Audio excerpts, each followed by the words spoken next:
Once you learn how to use a slicer like Bambu Studio, you can create things like Moroccan lamps to put cool little LED lights in. But say you wanted to expand it so that I can stack them to make this a larger Moroccan style lamp that you can hang with multiple tea lights in it. So now that you have this Arabic lantern, I also call a Moroccan lamp, you bring it into Bambu Studio. So what do you do to stop a print at a certain level? The first thing you do is you slice it. Are you ready, everybody? So this is a common technique that you have to do to preview your model, and you bring it down and you look to see where you want it to end, okay?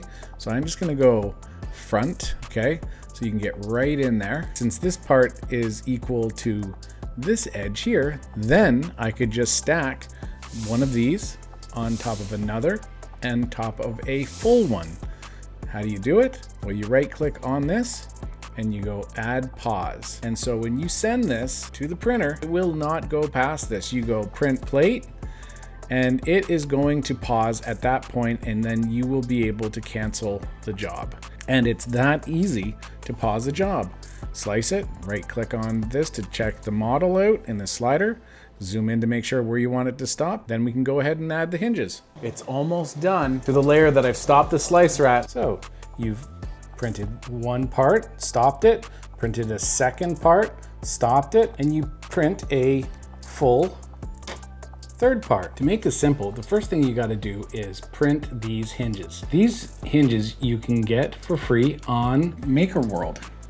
How did I get them to stay on correctly? Of course, I used Gorilla Glue. But the trick is to use a little bit of painter's tape, dab a little bit of glue, then you simply apply it like so with the glue on, hold it, get it in place, and you would let it dry, and they would end up exactly like this. And then they'll be together. We have to now put a locking mechanism for the opposite side. And one side's got to close it, and it clips down onto this piece like that. And it's basically like three pieces. You got this piece, you got this piece for this little hook, and then you got this that it hooks onto. You just take this piece and you snap it into here, and it just creates a little hinge once it's on there. Boop, boop, boop, like that, and it would hook onto it like that, just like this. So let's put it on to the opposite side of the hinge. So essentially, we have to place it here so that it's going to stop it from opening when it's being hung. To fasten that properly, to give it the most strength, it's placed like that. I'm going to first take some green tape over it to hook properly. I'm just going to use some glue and then adhere it. We'll put this one on, hold and let go. Let's let that one dry. Now that you get the idea of how I attach the locking mechanisms so that it will stay closed with a hinge on the other side. Now let me introduce how I actually created the platform that a single tea light can sit on each level.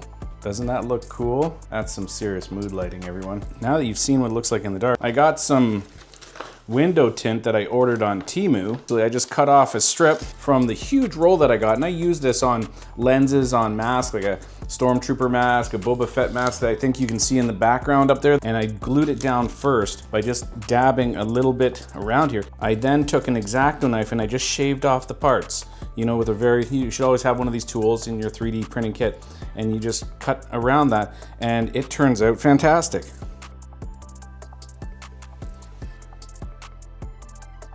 And remember, it starts out black or whatever color you use, but you can use metallic-based spray paints to give it a gold finish or a silver finish. I took it outside and did a simple dusting on it, and you couldn't tell the difference between plastic and actual metal. Then just add a beautiful little tea light in it, and it'll be fire safe.